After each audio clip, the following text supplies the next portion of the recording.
The city of Atlanta was alive as usual, cars honking, neon lights flickering, and groups of people moving up and down the sidewalks, lost in their own worlds. Among them was Jasmine Carter, a 27-year-old black woman who had just finished a grueling 12-hour shift at Grady Memorial Hospital. She was a nurse, dedicated to saving lives, and tonight, she was just trying to make it home. Tired and hungry, she stopped at a small corner store near Peachtree Street to grab a bottle of water and a protein bar. The store clerk, an older man named Mr. Lee, greeted her with a smile. "Long night, Jasmine?" She sighed, rubbing her temples. "You have no idea, Mr. Lee. 3 back-to-back emergencies. I just need sleep." He chuckled, bagging her items. "Take care now." She stepped outside, inhaling the cool night air. She didn't know that in the next few minutes, her life would change forever. The assault. As she reached into her pocket for her phone, a sharp voice cut through the air. "Hey, you! Stop right there!"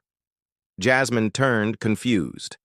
A white police officer, dressed in full uniform, was marching toward her with a hand on his gun.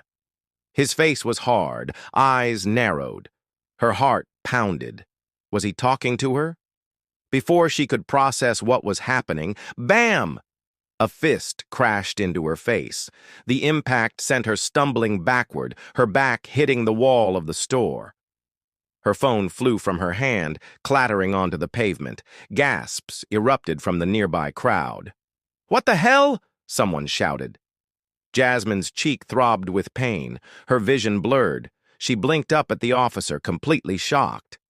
"Why did you hit me?" she croaked, her voice shaky.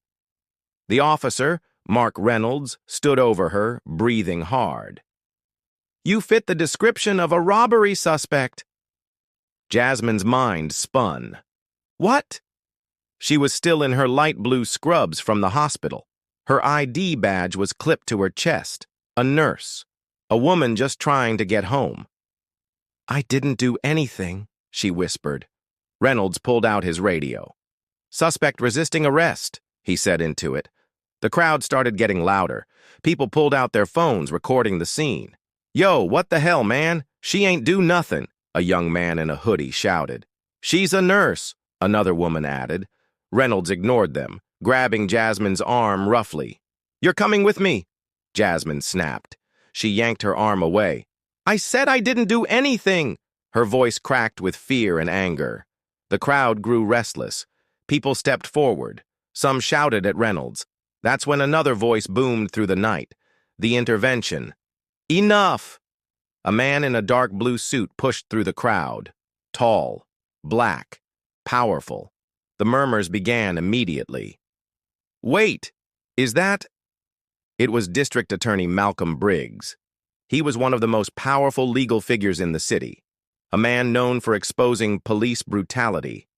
And now he was standing between Jasmine and Reynolds. Briggs didn't yell. He didn't have to. His presence alone commanded respect. "Officer Reynolds," he said, his voice low and controlled, "do you realize that you just assaulted an innocent woman?" Reynolds scoffed. "She fit the description?" Briggs pulled out his phone and turned it around. The screen showed a live stream with over 50,000 viewers. Jasmine's assault had already gone viral. Reynolds's face paled. "You punched an unarmed woman. On camera," Briggs said. "And the entire city is watching." Reynolds stepped back. His radio crackled. "Reynolds, return to the station. Now." His jaw clenched. He knew. He was done. Within minutes, 2 additional police cars pulled up. But they weren't here for Jasmine. They were here for Reynolds. Justice is served. As officers cuffed Reynolds, the crowd cheered. Jasmine, still shaken, watched in disbelief. Was this really happening? Briggs turned to her. "You okay?" he asked gently.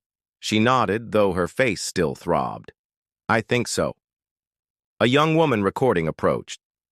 "Miss, do you want to say something?" Jasmine hesitated, but then took a deep breath. "Yes, She turned to the camera. Her voice was strong now. This isn't just about me. This is about all the people who didn't get justice, the people whose names became hashtags, whose families got no answers. Enough is enough. The video exploded online. By the next morning, it had 20 million views. The police department issued a statement. Officer Reynolds was fired and charged with assault. And Jasmine, she became the face of a movement. She went on national television sharing her story, fighting for change, because this time the world didn't just watch, it fought back.